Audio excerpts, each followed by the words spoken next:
تقسیم کے وقت جو پاکستان کے ساتھ زیادتی کی گئی اور وہ جو ریڈ کلف ایوارڈ تھا جس طرح سے دیا گیا اس کو بھی دیر سے جو ہے اس کا اعلان کیا گیا. گرداسپور جو مسلم اکثریتی مطلب علاقہ تھا، ڈسٹرکٹ تھی، وہ بھارت کو دے دی گئی، ورنہ آج کشمیر کا مسئلہ نہ ہوتا. اس پہ ذرا سے روشنی ڈالیے گا. اس کی بہت شکریہ عامر صاحب. اس کو اس سلسلے میں ہمیں یاد رکھنا چاہیے کہ وجود میں آنے کے اعتبار سے اگر آپ ساری قومی ریاستوں کے وجود کو دیکھیں، تقریباً 200 قومی ریاستیں ہیں اس وقت دنیا میں، اور اس وقت اس سے کم تھیں 1947 میں. لیکن اس وقت میں بھی جس طریقے سے پاکستان وجود میں آیا وہ دنیا کی تاریخ میں سب سے انوکھا وجود تھا. اور اس کو میں نے اپنی کتاب میں بھی اور اس سے پہلے آنے والی کتاب میں بھی عرض کیا ہے کہ کوئی ایسی مثال نہیں ملتی کہ ایک نئی قومی ریاست پیدا ہو رہی ہے جس کے 2 حصے آبادی کے ایک دوسرے سے 1000 میل دور ہوں. دیکھیے امریکہ میں الیسکا یا ہوائی مین لینڈ امریکہ سے دور ہیں، لیکن ہوائی اور الیسکا کی آبادی ایک فریکشن ہے، 3 ملین، 2 ملین، 8 ملین. ہمارے کیس میں مشرقی پاکستان 52% کم سے کم آبادی کا ہے. ہم تو ایسا بے ڈھنگا مشکل ترین ریاست کا ڈھانچہ کبھی دنیا کی تاریخ میں نہیں ملا. اور وہ بھی کیسے کہ 1000 میل دور ایک دوسرے سے رہتے ہوئے بیچ میں جو تھی ریاست وہ کوئی دوستانہ ریاست نہیں تھی. وہ چاہتی تھی کہ یہ نئی بے ڈھنگی ریاست 6 ماہ کے اندر ختم ہو جائے. تو یہ معجزہ تھا کہ اتنے انوکھے انداز میں ہم پیدا ہوئے ہیں. اور بنسبت تاریخی جو قومی ریاستیں ہیں جیسے مصر ہے، روس، ترکی ہے، چائنا ہے، جن کے نام ہزاروں سال، جن کا رقبہ، جن کی لسانیت وہی رہی ہے مور اور لیس. ہمارا نام ہی خود ایجاد ہوا 1933 میں، اور صرف 15 سال کی عمر بھی نہیں تھی جب ہمارا نام موجود تھا تاریخ میں، اور وہ ہم پیدا ہوئے پاکستان کی شناخت لے کر. تو اتنے کم عرصے میں ہم نے 12-13 سال کے عرصے میں پاکستان کے نام کو اپنا لیا اور اس کو وہی گہرائی اور وہی پختگی دینے کی کوشش کی جو یہ تاریخی ناموں میں آپ کو ملتی ہے. درست. اور اس پہ ظاہر ہے کہ آپ نے کہا کہ جی نہ صرف نام، دارالحکومت، ہر چیز جو ہے ہم لوگوں نے کہتے ہیں صفر سے شروع کی. اور جب ہم صفر کی بات کر رہے ہیں تو ظاہر ہے کہ جو مشکلات تھیں کہ تقسیم میں ہجرت ہوئی، لاکھوں لوگوں کا قتل عام ہوا، ٹھیک ہے نا. پاکستان کو وہ جو قائد اعظم کا مشہور ہے کہ جی موت ایٹن پاکستان دیا گیا، کہ جو مسلم اکثریتی علاقے تھے وہ بھارت میں کو دے دیے گئے. اس کے علاوہ جس طرح سے وسائل کی تقسیم کے وقت جو زیادتی کی گئی تھی کہ جو فائنینشیل ریسورسز ملنے تھے نہیں مل رہے تھے، اس کو روک لیا گیا. تو اس پہ آپ کی کتاب میں تذکرہ بھی میں چاہوں گا، اس پہ تھوڑا سا روشنی ڈالیے گا.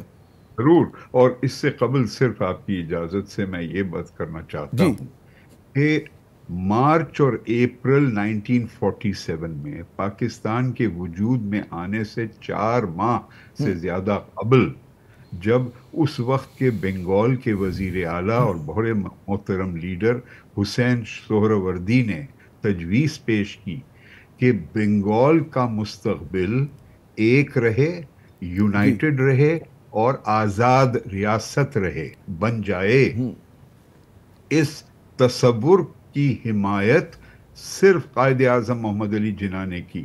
برطانیہ نے اس کو سخت مخالفت کی اور کانگریس پارٹی نے مخالفت کی، کیونکہ ایک یونائٹڈ بنگال میں مسلمانوں کی اکثریت ہوتی.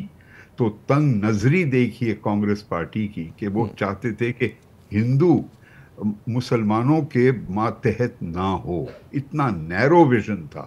تو قائد اعظم اس وقت بھی سمجھتے تھے کہ بڑا مشکل ہوگا اتنی بے ڈھنگا ایک سٹرکچر جو بنایا گیا ہے پاکستان کا اسے قائم رکھا جائے. بعض دفعہ قائد اعظم کا وہ جو فیصلہ تھا کہ بنگالی کو انہوں نے ریاستی زبان کا اعلان نہیں کیا 1948 میں، اور وہی وجہ بنی پاکستان کے 2 ٹکڑے ہوتے ہوئے.